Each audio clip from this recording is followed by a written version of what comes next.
Welcome to Bible Study with Fred. I'm in Proverbs 22, 22, and 23 today. I hope we can have a Bible study seated across the table from each other with our Bibles open. I'll share my interpretation with you and you share your interpretation. Feel free to make comments what I say, whether you agree or disagree. So let me read Proverbs 22, 22, and 23. Rob not the poor because he is poor, neither oppress the afflicted in the gate, for the Lord will plead their cause and spoil the cause of those that spoiled them. Now, there are many verses in the Bible where God insists that the cause of the poor, injustice, and need of the poor in society is his concern. I'll post some of them here so you can see God's attitude toward the poor. The Hebrews were told to loan money to the poor at no interest. Exodus 22:25. If thou lend money to any of my people that is poor by thee, thou shalt not be to him as an usurer, neither shalt thou lay upon him usury. Modern dictionaries define usury as excessive or illegal interest on loans, I suppose, in order to let bankers off the hook. However, the Bible defines usury as any interest on a loan, either in money or in goods. Leviticus 25:36. Take thou no usury of him or increase, but fear thy God, that thy brother may live with thee. They were not to set their face against a poor man because he is poor in matters of justice. Exodus 23, verse 6. Thou shalt not wrest the judgment of thy poor in his cause. Provisions were made in this agrarian society for the poor's support, provided they were willing to do something for themselves. Leviticus 19:10. Thou shalt not glean thy vineyard, neither shalt thou gather every grape of thy vineyard, neither shalt thou shalt leave them for the poor and stranger. I am the Lord your God. Leviticus 23:22. And when ye reap the harvest of your land, thou shalt not make clean riddance of the corners of thy field when thou reapest, neither shalt thou gather any gleaning of thy harvest.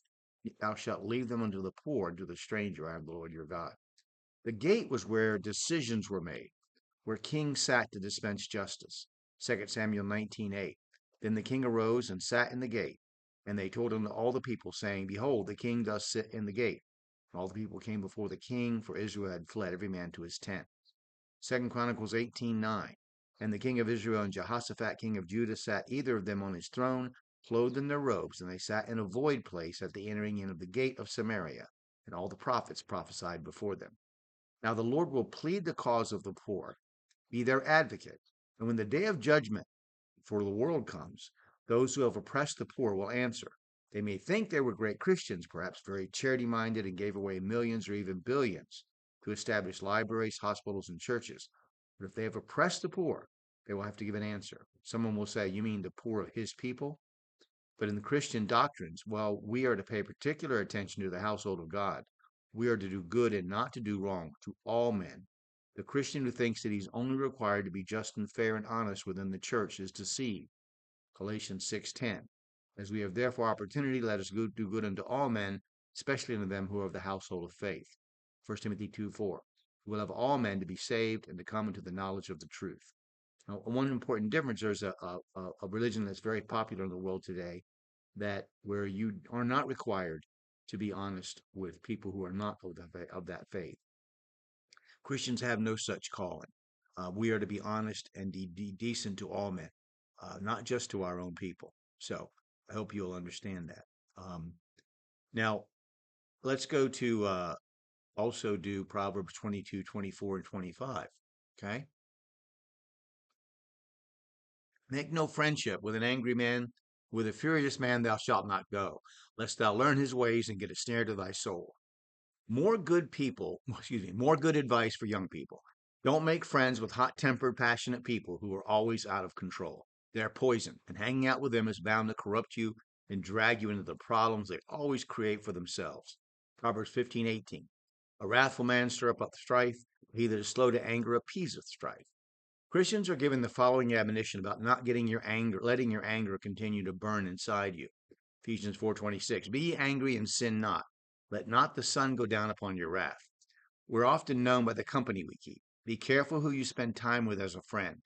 In these verses, we have angry and furious, two adjectives, linked as being synonymous in this context by their placement in the sentence. Notice the separation between angry man and with a furious man, with a semicolon, so that the part of the sentence after the semicolon is a further thought. These two thoughts are conditioned with the clause following the colon, so the last part of that verse explains the why of the command in the first two parts. Take note of this because while it's simple to understand here, it will require thought in other places, making verses mean something different literally than what the meaning many preachers give. Later on in Proverbs, we'll have a further thought on this angry, furious man. Proverbs 29:22. An angry man stirreth up strife, and a furious man aboundeth in transgression. Then in Daniel, the two are linked with a violent act. Daniel 2:12. For this cause the king was angry and very furious and commanded to destroy all the wise men of Babylon. The angry and furious man abounds in transgression, for he is violent. God does not think much of violent men. Psalm 11:5. The Lord trieth the righteous, but the wicked and him that loveth violence his soul hateth. Anger, furiousness, and wrath, which is abiding anger, are linked to violence and sin. Only God's anger and wrath are just and without error, as he knows the entirety of every situation, and his wrath is justifiably reserved for human beings that reject the free gift of salvation. If you are naturally prone to a hot temper, to strike quickly, to boil in rage, to hit first and ask questions later, you have a sin issue that must be dealt with. Come on, you know who you are. If you know someone like this, the proverb warns you that being their friend will corrupt you. So let's stop there and pick it up in verse 26 next. I'm asking you to set aside time today to do two things. One, to read your Bible. Let God speak to you through his word. Two, to study your Bible. Cross-reference the verses. Share your interpretation with someone else. And in both things, pray to God for wisdom and understanding. And then share your interpretation, of course, like I said.